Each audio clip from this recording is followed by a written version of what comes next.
Okay అండి, నేనైతే egg గుర్జీ అయితే చేస్తున్నాను. అది కూడా బీరకాయ ఎగ్ గుర్జీ చేస్తున్నాను ఫ్రెండ్స్. చూడండి, ఫస్ట్ టైం ట్రై చేస్తున్నాను ఇలా బీరకాయతో కూడా చేయొచ్చని. ఆల్రెడీ నేను ఉల్లిపాయలు అయితే వేపేసానండి. అందులోని ఉప్పు పసుపు కూడా వేసేసాను. బాగా వేగిపోయింది. ఇప్పుడు 5 కోడిగుడ్లు అయితే నేను చితక్కొట్టేసి అందులో వేసేసాను ఫ్రెండ్స్. చూడండి, ఇలా మనం ఒక 2 మినిట్స్ బాగా ఫ్రై చేసుకున్న తర్వాత దాంట్లో మనం కారం కూడా యాడ్ చేసుకోవచ్చండి. మనం ఎంత తినగలుగుతామో అంత వేసుకుంటే సరిపోతుంది.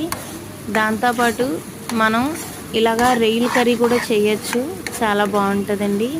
రొయ్యలు వేసుకోవచ్చు, అలాగని ఇంకా వేరే ఏదైనా వెరైటీ అయితే మనం వేసుకోవచ్చు ఫ్రెండ్స్. తప్పకుండా మీరు ట్రై చేయండి, చాలా బాగుంటుంది. నేను ఇప్పుడైతే కారం అయితే వేసేస్తున్నాను ఫ్రెండ్స్.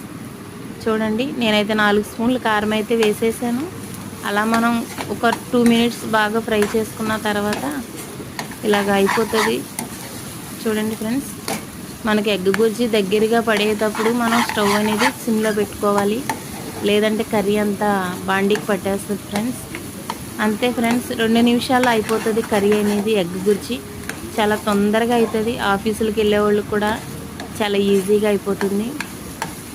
చూసారా, అయిపోయింది. ఇప్పుడు కొంచెం మనం గరం మసాలా అయితే యాడ్ చేసుకోవచ్చు. అంతేనండి, ఒక 2 మినిట్స్ ఉంచుకుంటే అయిపోతుంది. వేడివేడిగా ఎగ్ కర్రీ అయితే రెడీ అయిపోయింది. చూసారా ఫ్రెండ్స్, దింపే ముందే మనం మసాలా అనేది వేసుకోవాలి, అప్పుడు ఫ్లేవర్ అనేది బాగుంటుంది. అంతే ఫ్రెండ్స్, చూసారు కదా, ఇలాగ మనం వేడివేడి రైస్లోని కొంచెం ఎగ్ కర్రీ అయితే వేసేసుకుందాము. అంతే ఫ్రెండ్స్, ఎగ్ కర్రీ అయితే వేసుకున్నాము. ఇప్పుడైతే మనం టేస్ట్ చేసేద్దాం. అంతేనండి, మనం ఎప్పుడైనా సరే అన్నం తక్కువ తినాలి, కర్రీ ఎక్కువ తినాలి ఫ్రెండ్స్. అంతేనండి, వేడి అన్నంలో కలుపుకొని తింటే ఉంటుందండి, సూపర్గా ఉంటుంది. ట్రై చే